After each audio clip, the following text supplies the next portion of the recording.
Sebuah video yang merekam seorang perempuan berteriak histeris karena disodorkan kucing oleh rekannya, viral di platform video musik TikTok, pekan lalu. Dalam video berdurasi 22 detik itu, seorang perempuan menutup mukanya karena takut dengan kucing.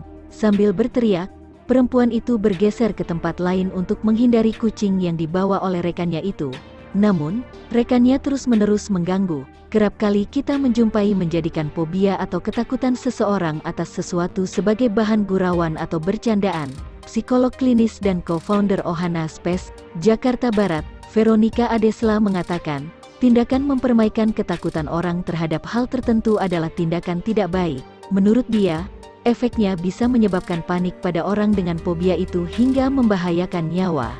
Vero mengingatkan, humor dan bercanda memang baik dilakukan karena bisa menurunkan stres dan memunculkan perasaan senang.